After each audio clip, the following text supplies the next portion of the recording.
Hi everyone, आज हम अपनी नई वीडियो स्टार्ट करने जा रहे हैं यार। How to check the order of acidity in groups. ये आपको पता है बेसिकली कि कितना इंपॉर्टेंट टॉपिक आप जानते हो। हर साल आपने अगर तैयारी कर रहे हो तो वो देखा होगा, हर साल बहुत सारे मतलब 2 से 3 क्वेश्चन तो आ ही जाते हैं, ठीक है ना। इस पे बेस हमारे पास बेसिकली बहुत इंपॉर्टेंट टॉपिक है और आपके लिए ईजी है, और ईजी है कि आप बहुत जल्दी अंडरस्टैंड कर जाओगे यार, ठीक है। तो मैं स्टार्ट करने जा रहा हूँ। बेसिकली आपको ये तो पता ही यार कि बेसिकली एसिड होते क्या हैं। आप जानते हो जो H+ डोनेट करते हैं हमारे क्या कहलाते हैं, एसिड्स कहलाते हैं, ठीक है ना। जो H+ डोनेट करेंगे दीज आर कॉल्ड एसिड्स। अब ये तो सबको पता है, ठीक है। अब पता क्या होना चाहिए बेसिकली कि एसिडिटी क्या है, ठीक है। तो एसिडिटी क्या होती है कि किसी भी हमारे पास एसिड की एसिडिटी हम कैसे निकालते हैं वो हम पे पता होना चाहिए। तो करेंगे कैसे उसको फाइंड आउट, बेसिकली सबसे बड़ी बात तो यही है। तो मैंने आपको देखो वीडियो में कुछ दे रखा है नीचे, आप गौर से देखो कि मैंने बता रखा है कि एसिडिटी क्या होती है। Number of polar hydrogen on any compound is called it's acidity. यानी कि किसी भी कंपाउंड में अगर मुझे चेक करना है कि वो कितनी हमारे पास उसकी एसिडिटी है या नहीं है, तो मैं क्या चेक करूँगा। सबसे पहले मैंने अंडरलाइन भी कर रखा है इस चीज़ को, नंबर ऑफ पोलर हाइड्रोजन, है ना। कि नंबर ऑफ पोलर हाइड्रोजन आप वहाँ पे चेक करो, जितनी नंबर ऑफ पोलर हाइड्रोजन होगी वही उसकी क्या कहलाएगी, एसिडिटी कहलाएगी, ठीक है। तो ये चीज़ अपन को एक चीज़ याद रखनी कि नंबर ऑफ हमारे पास basically polar hydrogen in any compound it's called it's acidity, ठीक है। हम आपको बताने जा रहा हूँ कि अब आपको यार एक डाउट आएगा कि पोलर हाइड्रोजन होती क्या है। तो पोलर हाइड्रोजन क्या होती है, those hydrogen which are on any sp hybridize carbon और on the groups which are only nitrogen oxygen fluorine. यानी नाइट्रोजन ऑक्सीजन फ्लोरीन में से इन पे हाइड्रोजन हो या फिर किसी भी sp हाइब्रिडाइज कार्बन पे हाइड्रोजन हो, तो वो हाइड्रोजन्स क्या होती है हमारी बेसिकली पोलर हाइड्रोजन्स होती है। यानी उन हाइड्रोजन से ही हम एसिडिटी बता पाते किसी भी एसिड की, ठीक है। जस्ट फॉर एग्जांपल मैं अगर कोई भी स्ट्रक्चर ले रहा हूँ, जैसे मान लो आपको पता है सल्फ्यूरिक एसिड की एसिडिटी 2 होती है, पर चेक कैसे करोगे कि देखो सल्फ्यूरिक एसिड का स्ट्रक्चर बनाया मैंने, कैसे बनाया मैंने स्ट्रक्चर आपको बनाना आता है बेसिकली वैलेंस इलेक्ट्रॉन 6 से। तो मैंने वहाँ से देख लिया कि कैसे कैसे हमारे पास बॉन्ड पेयर बनेंगे। तो उस हिसाब से मैंने देखा कि 2 हाइड्रोजन ऐसी आ रही थी जो ऑक्सीजन पे थी, और मैंने ऊपर बोला ये कि जो हाइड्रोजन नाइट्रोजन ऑक्सीजन फ्लोरीन में से किसी पे भी होंगे क्या कहलाएंगी, पोलर हाइड्रोजन कहलाएंगे, ठीक है। यानी वो हमारे एसिडिटी में पार्टिसिपेट करेंगी। तो यहाँ पे 2 पोलर हाइड्रोजन है तो एसिडिटी कितनी आ गई, 2। ऐसे HNO3 में देखा आपने, HNO3 में 5 वैलेंस इलेक्ट्रॉन थे, आपने स्ट्रक्चर बनाया तो आपको पता चला कि पोलर हाइड्रोजन कितनी 1, तो एसिडिटी आपकी आ गई 1। सिमिलरली आप किसी भी प्राइमरी अमीन के लिए भी बता सकते हो, प्राइमरी अमीन का स्ट्रक्चर बनाया आपने, ठीक है। तो आपको क्या पता चला बेसिकली कि पोलर हाइड्रोजन आपकी कितनी आई, 2, तो आपकी एसिडिटी भी कितनी आ गई, 2। सेम हम बेसिकली एसिटाइलिन के लिए बता सकते हैं। देखो एसिटाइलिन में हमारे पास क्या आ गया, sp हाइब्रिडाइज कार्बन दोनों, तो दोनों पे जितनी हाइड्रोजन होंगी वो हमारी क्या कहलाएंगी, पोलर हाइड्रोजन। तो हमारे पास नंबर ऑफ पोलर हाइड्रोजन 2, तो एसिडिटी भी हमारी क्या आ गई, 2।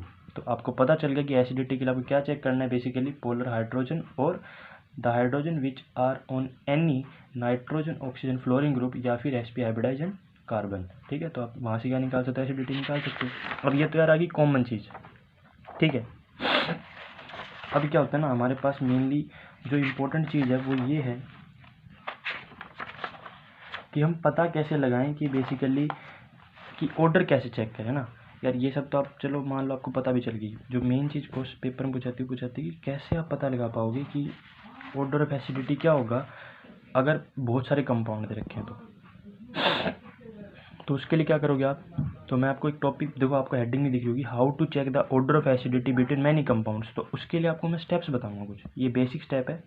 बाकी आपको जैसे जैसे हमें पता चलेगा, जैसे जैसे आपके बेसिक क्लियर होंगे, मैं वैसे वैसे वीडियो के पार्ट डिवाइड कर दूंगा। तो पहले आप इसको समझो, ठीक है ना, कि how to check order of acidity between many compounds. तो उसमें स्टेप्स बता रखे हैं मैंने, आपको दिख रहा होगा पहले एक स्टेप वीडियो में कि चेक इफ में अमंग ऑल द ऑल, यानी कि हमें जितने भी हमारे एग्जाम्पल दे रखे हैं, जितने भी हमारे पास ऑप्शन दे रखे हैं, उनमें चेक करो कि जो कंजुगेट बेस है किसी कंपाउंड का, अगर वो एरोमेटिक बन जाता है तो वो क्या होगा, सबसे ज़्यादा एसिडिक होगा उन सब में से। यानी कि मान लो मुझे 4 ऑप्शन दे रखे हैं A B C D, और मैंने क्या देखा, मैंने देखा कि उनमें से B ऑप्शन में से अगर मैं उस एसिड का कंजुगेट बेस बनाता हूँ तो कंजुगेट बेस कैसा है, एरोमेटिक। तो आप क्या बोलोगे, then B will be the more acidic among all. मुझे फिर कोई भी अदर स्टेप पे जाना नहीं है, सिर्फ यही चेक कर लिया अगर मैंने कि अगर उसका कंजुगेट बेस हमारा क्या बन गया, एरोमेटिक। एरोमेटिक आप जानते हो एरोमेटिक क्या होते हैं, जिनके पास 6 पाई एन इलेक्ट्रॉन्स हो, है ना। sp2 हाइब्रिडाइज सारे सेंटर हो बेसिकली, और कंप्लीट डिलोकलाइजेशन हो पाई इलेक्ट्रॉन्स का, तो क्या कहलाते हैं, एरोमेटिक कंपाउंड्स। तो ये अगर वो शो कर रहा है ये प्रॉपर्टी एरोमेटिक कंपाउंड्स की, तो वो एसिड क्या होगा, सबसे स्ट्रॉन्गर होगा अमंग ऑल, ठीक है। अब बात आती है कि यार अब कंजुगेट बेस कैसे पता लगाएंगे, है ना, ये भी तो इंपॉर्टेंट है ना कि कंजुगेट बेस कैसे पता लगाओगे आप। तो कंजुगेट बेस के लिए आपको क्या बता रहा हूँ मैं कि कंजुगेट बेस कैसे निकालता है किसी भी एसिड का, उस एसिड में से जो भी एसिडिक हाइड्रोजन उसको रिमूव कर दोगे तो जो पार्ट बचता है विद नेगेटिव चार्ज वो क्या कहलाता है उसका कंजुगेट बेस। जैसे कि वाटर कंजुगेट बेस क्या आएगा, उसमें से H+ निकाला तो हाइड्रोक्साइड आयन, तो वाटर का कंजुगेट बेस क्या कहलाया, हाइड्रोक्साइड आयन। तो एज इट इज हम किसी का भी वो क्या निकाल सकते हैं, कंजुगेट बेस निकाल सकते हैं। कैसे कि उसमें से कोई भी H+ निकालो, कौन सी H+ जो बेसिकली आपकी एसिडिक हो यानी पोलर, उसको निकालोगे तो जो कंजुगेट बेस बचेगा वो क्या कहलाएगा आपका, जो नेगेटिव पार्ट बचेगा क्या कहलाएगा, कंजुगेट बेस। जैसे कि मैंने कोई भी कार्बोक्सिलिक एसिड लिया, उसमें से H+ निकालूंगा तो क्या कहलाएगा कार्बोक्सिलेट, तो वो उसका क्या कहलाता है, कंजुगेट बेस। अब देखो मैं बता रहा था ना आपको कि अगर इस स्टेप में कि अगर उसका कंजुगेट बेस एरोमेटिक है, जैसे कि मान लो अगर यही होता बी ऑप्शन में कि ये वाला पार्ट होता हमारा, ये हमारा एसिड होता, और इसमें से अगर मैं H+ निकाल रहा हूँ तो देखो क्या बन गया, 2 2 4 2 6 पाई इलेक्ट्रॉन्स, और ऑल एटम्स आर हमारे क्या है बेसिकली,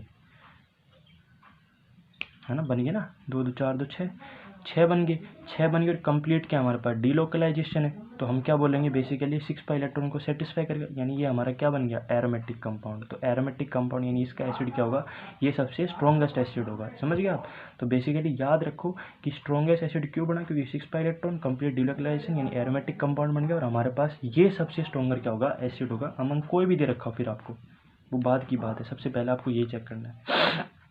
अब मान लो अगर ये नहीं है, मान लो अब सेकंड जो स्टेप बता रहा हूँ, अगर मान लो एरोमेटिक का केस नहीं है, यानी कि फर्स्ट स्टेप अगर सेटिस्फाई नहीं हो रहा है, यानी कंजुगेट बेस एरोमेटिक नहीं बन रहा, तो फिर हम क्या चेक करेंगे, फिर हम ये देखेंगे क्या जो मुझे ऑप्शन दे रखे हैं, क्या उन सब में सारे जो बेसिकली मेरे एसिड्स हैं क्या वो एलिफेटिक और एसाइक्लिक है, यानी कि चेन नहीं बना रहे, कोई भी एरोमेटिक चेन वगैरह नहीं बना रहे।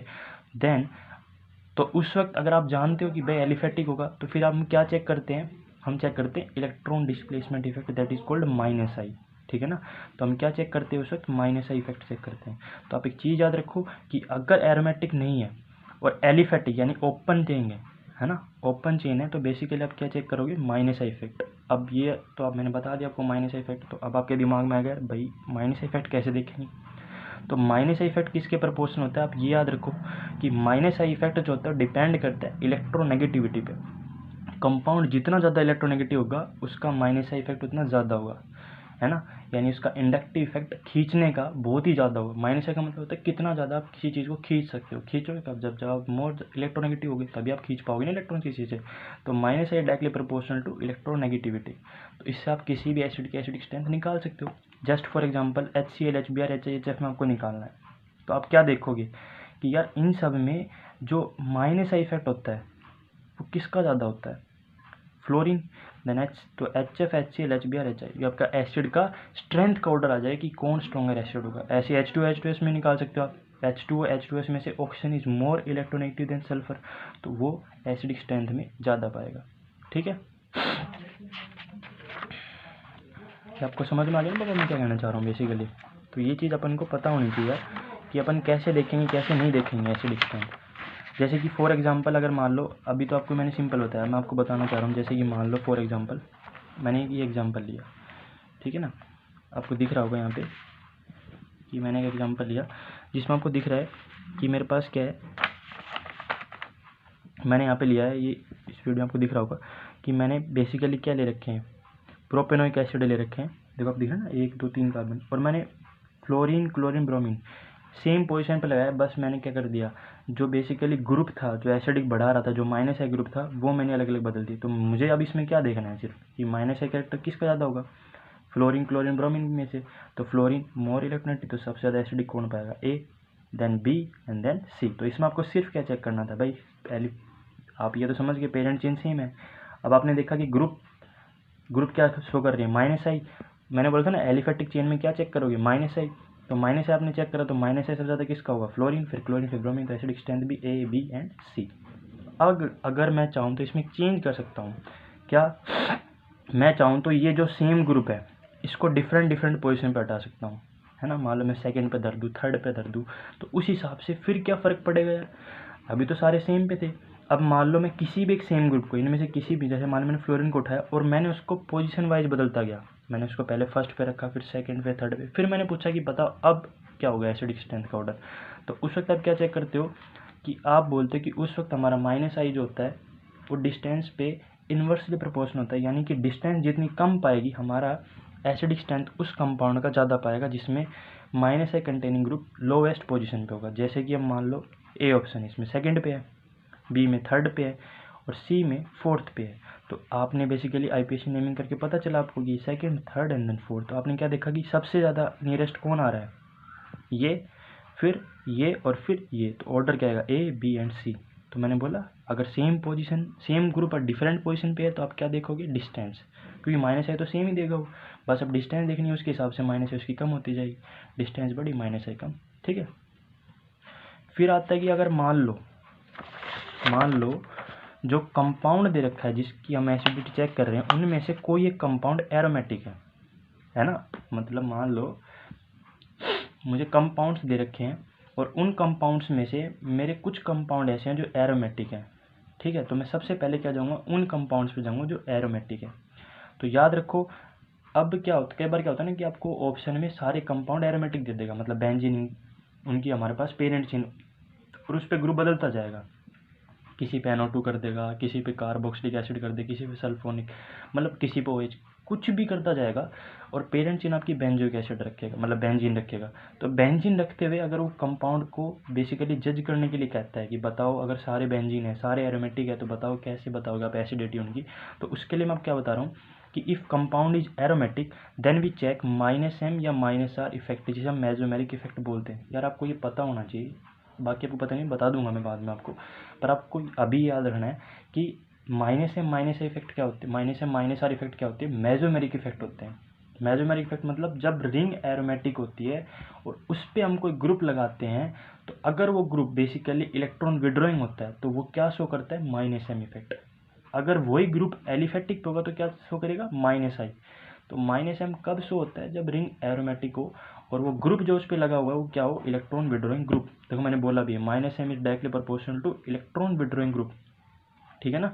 तो यानी ये बहुत इंपॉर्टेंट आपको याद रखना कि -M कब हमारे पास एग्जिस्ट करता है, जब रिंग क्या हो, एरोमेटिक हो और उस पर जो ग्रुप लगा हो क्या हो, इलेक्ट्रॉन विड्रॉइंग हो, ठीक है। तो इसके बाद हमें ये भी पता होना चाहिए कि अब अगर एरोमेटिक है यार कोई रिंग तो उस पर क्या होगा, बेंजीन है तो उसके पास हमारे पास क्या होंगी, 3 पोजीशन, ऑर्थो, मेटा, पैरा। तो -M क्या होता है, वो भी डिस्टेंस डिपेंडेंट ही होता है, वो भी डिस्टेंस के इनवर्सली प्रोपोर्शनल होता है एज सिंपली टू -I। तो सबसे ज़्यादा किस पे होगा, ऑर्थो, कि सबसे पास है, अगर हमारा मान लो ये मेन ग्रुप है तो फिर मेटा एंड देन पैरा। तो ये हमारा मैक्सिमम ऑर्थो पे, मिनिमम कहाँ होता है, मेटा पे। मेटा पे एक तरीके से आप नाक के बराबर ही मान लो इसको। अब जैसे कि जस्ट फॉर एग्जांपल मैं आपको बता रहा हूँ, जैसे कि एग्जांपल मान लो क्वेश्चन में ये आ जाता, पेपर में क्वेश्चन ये आ जाता कि एक तरफ हमारे पास देखो, अब देखो पेरेंट चेन सब में सेम रखी उसने, इधर NO2, इधर OH, इधर NR2। तो अब आपको क्या पता लगाना है कि इनमें से इलेक्ट्रॉन विड्रॉइंग ग्रुप कौन अच्छा है, ठीक है। तो आप कैसे चेक करोगे बाबा, तो देखो मैंने आपको एक, इसके लिए आपको मेरी पिछली वीडियो पे जाना पड़ेगा, मैंने आपको बता रखा है कि किसी ग्रुप को कैसे जज कर पाएंगे कि वो इलेक्ट्रॉन विड्रॉइंग है या इलेक्ट्रॉन डोनेटिंग। उसके लिए आपको मेरी पिछली वीडियो देखो जिसमें बता रखा है मैंने एक्टिवेटिंग एंड डीएक्टिवेटिंग ग्रुप को कैसे जज करते हैं, वहाँ से आपको बहुत अच्छे तरीके से क्लियर हो जाएगा। फिर भी मैं आपको बता सकता हूँ कि NO2 किसी ग्रुप को विड्रॉइंग कैसे देखोगे कि उस ग्रुप को बेंजीन पे लगाओ। अब आपको चेक करना है कि NO2 -M देगा +M, तो आप कैसे चेक करोगे, उस ग्रुप को बेंजीन पे लगाओ। बेंजीन पे लगाने पे अगर उसके रेजोनेटिक स्ट्रक्चर में पॉजिटिव चार्ज आ रहा है तो वो हमारा क्या कहलाएगा, इलेक्ट्रॉन विड्रॉइंग ग्रुप, जो कि NO2 में आता है। आप मेरी वीडियो में देखोगे तो मैंने बता रखा है। OH में क्या होता है, रिंग पे नेगेटिव चार्ज आता है और यही NR2 में भी रिंग पे नेगेटिव आता है। वो आपको ज़्यादा क्लियर होगा अगर आप मेरी वीडियो देखोगे पिछले, क्योंकि मैं आपको बार बार इसलिए बता रहा हूँ क्योंकि आपको वहाँ से ज़्यादा क्लियर होगा। वहाँ पे स्पेशली एक टॉपिक ही मैंने ये ले रखा है, एक्टिवेटिंग और डीएक्टिवेटिंग पे। तो सबसे ज़्यादा डीएक्टिवेटिंग नेचर इसका, तो यानी कि रिंग में एसिडिटी ये बढ़ाएगा। फिर इन दोनों में से सबसे ज़्यादा डीएक्टिवेटिंग इसका, तो ये बढ़ाएगा। तो देन हमारे पास इसका, then A B and then C, क्योंकि N ईजिली इलेक्ट्रॉन देगा, O ईजिली नहीं देगा। तो ये हमारे पास स्ट्रोंगर क्या होगा, बेसिकली इलेक्ट्रॉन, ये हमारा स्ट्रॉन्ग इलेक्ट्रॉन डोनर होगा, क्योंकि नाइट्रोजन पे लोन पेयर आप इजीली डोनेट कर पाओगे। ये आप देख लोगे वहाँ पे जाके वीडियो में कि इन दोनों में से कौन हमारे पास अच्छा डोनेटिंग है। जो अच्छा डोनेटिंग होगा वो विड्रॉइंग कम होगा, तो अच्छा डोनेटिंग वहाँ पे NR2 होता है, तो विड्रॉइंग अच्छा कौन होगा, OH। Then A B C और ऑर्डर ऑफ एसिडिटी, ठीक है। फिर क्या होता है, मैं Q -M और -I को लेकर चल रहा हूँ। अब मान लो कल को क्वेश्चन में -M और -I दोनों के बीच में होगा क्लैश, ठीक है, तो फिर कैसे बता पाओगे आप एसिडिटी कैसे बता पाओगे? तो मैंने क्या बोला, तो मैंने देखो नोट लिख रखा है, strength of minus M is always greater than minus I. अगर किसी कंपाउंड में माइनस एम है और माइनस आई है, दोनों क्लैश कर रहे हैं अगर ऑप्शंस में, तो आप प्रायोरिटी किसको दोगे? माइनस एम को दोगे। क्यों? क्योंकि अगर उसमें माइनस आई है, ठीक है, तो वो सिर्फ हमारे पास क्या देगा? लोअर एसिडिटी देगा as compare to minus M. तो याद रखो, इफ एनी कंपाउंड है minus M then it will be more acidic than minus I containing group. वो आपको बता रहा हूँ क्यों, क्योंकि एलिफेटिक होगा तो नेगेटिव चार्ज कभी भी हमारे पास रिंग में डोनेट नहीं चल रहा, मतलब रिंग में नहीं घूम रहा। जबकि माइनस एम में क्या होगा, आपका नेगेटिव चार्ज होगा और रिंग में घूमेगा, और रिंग में घूमेगा तो रेजोनेंस स्टेबलाइज, और रेजोनेंस स्टेबलाइज चीज़ आप जानते हो। तो नेगेटिव चार्ज क्या होता है, अगर रिंग में होता है तो that will be more acidic, क्योंकि रेजोनेंस स्टेबलाइज हो जाएगा नेगेटिव चार्ज, यानी कंजुगेट बेस स्टेबल हो जाएगा। तो इसलिए हम ये प्रायोरिटी बोलते हैं कि माइनस एम की स्ट्रेंथ हमेशा माइनस आई से ज़्यादा होती है। आप याद रखो, आपको हमेशा याद रखनी चीज़ कि अगर किसी दो ऑप्शन में एक माइनस एम एक माइनस है, तो हमेशा कौन सा डोमिनेट करेगा? जिसका माइनस एम आ रहा होगा, ठीक है ना। तो ये चीज़ आप याद रखो। जैसे कि यहाँ पे देखो, यहाँ पे आप देख रहे हो कि रिंग पे है इलेक्ट्रॉन विड्रॉइंग ग्रुप, जबकि यहाँ पे इलेक्ट्रॉन विड्रॉइंग ग्रुप एलिफेटिक पे है, तो कौन सा ज़्यादा एसिडिक होगा? ए। मैंने बोला ना अभी, माइनस एम हमेशा स्ट्रेंथ में ज़्यादा होगा, माइनस एसिडिक स्ट्रेंथ किससे ज़्यादा होगी? ए एज कम्पेयर टू बी। ठीक है, तो यार होपफुली आपको ये वीडियो पसंद आएगी। बाकी जो पार्ट है इसका सेकंड पार्ट है, मैं आपको दूसरी वीडियो में बताऊंगा। आपको बस इस वीडियो में याद रखना है कि माइनस एम माइनस आई, और मेरी पिछली वीडियो को देखना है ताकि आप वहाँ से पता लगा पाओ कि विड्रॉइंग डोनेटिंग कैसे देखते हैं। और बाकी आपको बेसिक याद रखना है कि एसिडिटी कैसे चेक करते हैं, पोलर हाइड्रोजन कैसे निकाली जाती है, कैसे चेक करी जाती है, माइनस एम माइनस आई क्या होता है, कंजुगेट बेस का एरोमेटिक कैसे देख रहे हैं हम, ठीक है ना। तो वो चीज़ आपको देखनी है। बाकी वीडियो को लाइक करो या चैनल को सब्सक्राइब करो, और आपकी सेकंड पार्ट भी इसका जल्दी आएगा। Thank you.